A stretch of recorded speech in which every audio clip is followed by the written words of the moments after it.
में 26,000 सहायक आचार्य यानी कक्षा 1 से 8 के शिक्षकों की नियुक्ति प्रक्रिया जारी है। इस नियुक्ति प्रक्रिया में भाग लेने वाले कैंडिडेट को कई नुकसान हुए हैं, जैसे वेतन का कम हो जाना और 7 साल के लंबे इंतजार के बाद विज्ञापन आना। किंतु सहायक आचार्य की परीक्षा में शामिल होने वाले कैंडिडेट को कुछ फायदे भी हुए हैं। हालांकि ये फायदे जो वेतन और समय का नुकसान हुआ है उसका क्षतिपूरक नहीं हो सकता है, किंतु फायदे तो फायदे ही हैं। और इस फायदे की शुरुआत तो रिजल्ट के साथ ही हो जाती है कि 2.5 लाख कैंडिडेट में से मात्र 53,000 कैंडिडेट झारखंड टेट के लिए क्वालिफाई हुए, यानी इस पहली प्रतियोगिता में ही लगभग 2 लाख कैंडिडेट रेस से बाहर हो गए। दूसरा फायदा है कि 2016 के बाद झारखंड में टेट नहीं हुआ।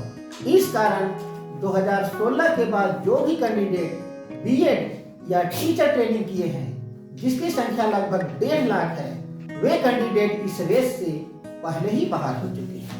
तीसरा फायदा है कि झारखंड में अब तक सीटेट को मान्यता नहीं मिली है।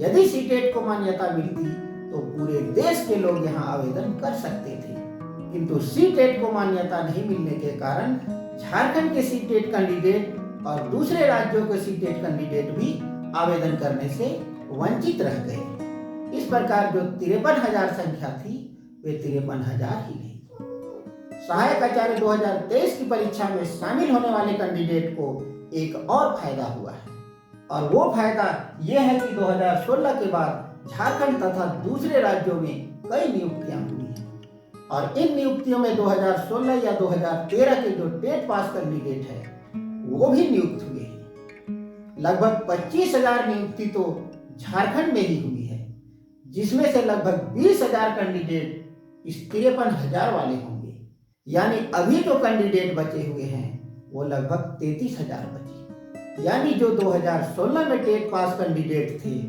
उनकी संख्या लगभग 20,000 तक कम हो गई है, और कैंडिडेट के कम हो जाने से प्रतियोगिता भी कम हो गई है। तो इस प्रकार सहायक आचार्य 2023 की परीक्षा में शामिल होने वाले कैंडिडेट को कुछ फायदे भी हैं, किंतु ये फायदे जो वेतन और देरी से नुकसान हुआ है उसका क्षतिपूरक नहीं हो सकता है। आज के लिए इतना ही। वीडियो में बने रहने के लिए धन्यवाद।